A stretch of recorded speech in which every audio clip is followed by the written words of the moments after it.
त्याच्यामुळे आता याच्यानंतर डहरीमध्ये कन्व्हर्जन एकदा करून टाकलं की तिथल्या रस्ते त्या फॅसिलिटी मिळायला चालू होईल. हा एक इश्यू होता.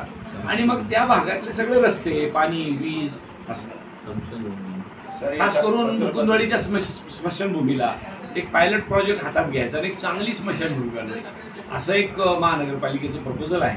ते म्हणले मला की तुम्ही आणि मी आपण काही प्रयत्न करून त्याला निधी उपलब्ध करू, CSR फंडातून काय मिळतंय का, आणि एक चांगली स्मशानभूमी तिथं आणि काही भागात येतो काही भागात येत नाही. तर त्याच्यावरही प्रश्न झाला. ते म्हणले की 31 डिसेंबरच्या आत समांतर पाईपलाईनचं काम होऊन शहरात पाणी येईल आणि 53 टाक्यापैकी 19 टाक्या पूर्णत्वाकडे जात आहे. त्याचं 76% काम झालेलं आहे आणि राहिलेल्या 19 टाक्यामध्ये प्रगतीपथावर आहे आणि त्याच्यानंतर उरलेल्या जागा आहेत त्यात काही अजून काम चालू झालेलं नाही. साधारण कोर्टात लिहून दिलं कॉन्ट्रॅक्टरने की मी 31 डिसेंबरपर्यंत पाणी आणतो, तोपर्यंत पाणी येईल आपल्याला. छत्रपति कॉलोनी से भी आपके बैठे हुए पानी 89 घराचा प्रश्न आहे ज्यांना पाणी मिळत नाही. त्या लोकांना त्या उपोषणात तिच्या लोकांची मागणी पण आम्ही तिथे केली. लवकरच पाणी पुरवठ्याची टीम त्या कॉलनीचं व्हेरिफिकेशन करायला जाईल. जर फारसा लोड येत नसेल आणि बाजूचं पाणी देऊन कव्हर करता येत असेल तर त्याला ते पाणी देणार. हिनानगरचं रस्त्याचं काम सध्या बंद आहे. हिनानगरचं काम चालू केलंय कालपासून आणि आता लवकरच काम ते पूर्णत्वाकडे जाईल. उद्याचं बंद यशस्वी राहील. आम्ही महाविकास आघाडीच्या वतीने बंद पुकारलेला आहे. आज आमचे विधान परिषदेचे विरोधी पक्ष नेते यांच्याकडे बैठक आहे. ती बैठक झाल्यानंतर औरंगाबादची बंद संदर्भात प्रतिक्रिया देऊन टाका. बंद संदर्भाची प्रतिक्रिया काय, महाविकास आघाडीच्या संदर्भात आम्ही बंद पुकारलाय. त्याची महाविकास आघाडीची बैठक आज 3 वाजता विरोधी पक्ष नेते अंबादास दानवे यांच्या कार्यालयावर आहे. त्या कार्यालयामध्ये उद्याच्या बंदची पूर्व पार्श्वभूमी ठरवली जाईल. उद्या काय रूपरेषा आपली राहणार आहे आणि त्यानंतर ती उद्याचा बंद आम्ही पुकारणार. कसं बंद राहणार आहे? शहर बंद राहणार आहे का कसं? पूर्ण शहर आणि व्यवहार सगळं बंद राहील. बंद म्हणजे बंद. फक्त व्यापाऱ्यांनी सांगितलं की आम्ही सहभागी नाही. त्याच्यामध्ये ज्या इमर्जन्सी सर्व्हिसेस आहेत त्या सोडून पक्ष आणि संघटना तुम्हाला कोणकोणत्या पक्ष आणि संघटना? सगळ्या इंडिया महागठबंधनच्या लोकांनी आम्हाला पाठिंबा दिलेला आहे आणि हा बंद 100% यशस्वी होईल. रिक्षा संघटना किंवा आता आज आमची संघटना आहे ना, आज आम्ही त्यांना बोलवलंय सगळ्यांना विरोधी पक्ष नेत्याच्या बैठकीला. महासंघाने काय केलं? व्यापारी महासंघ म्हणजे आम्ही बंद सहभागी होणार नाही. व्यापारी महासंघ कधीच बंद मध्ये राहत नसतो. कधी राहिला तो व्यापाऱ्याचा महासंघाला कधी बंद कोणत्याच बंदला पाठिंबा अध्यक्ष असताना बंदमध्ये सहभागी झाले. ते आता ते अध्यक्ष होते म्हणून बंदला पाठिंबा दिला आणि आता देत नाही असा विषय नाही. ते होते तेव्हाही बंदला पाठिंबा नव्हतं.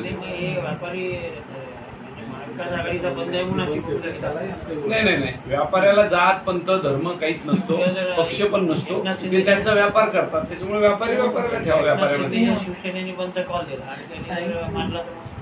काय म्हणते शिंदेच्या शिवसेनेने कधीतरी भविष्यात केला तर त्यावेळेला आपण त्यांना त्यांचं लेवल लावून टाकू की त्या पक्षात गेले म्हणून. असे जे व्यापारी आहेत ते महाविकास आघाडीच्या बंदला नाही, व्यापारी यांनी आतापर्यंत कधीच कोणत्या बंदला पाठिंबा दिला नाही. स्टेटमेंट वाचलं व्यापारी कधी असं ओपनली असं सांगत नाही की आम्ही बंद पाळणार नाही. बंद पाळणार नाही असं घडत नाही आणि बंद पाळण्याला पाठिंबा देत नाही.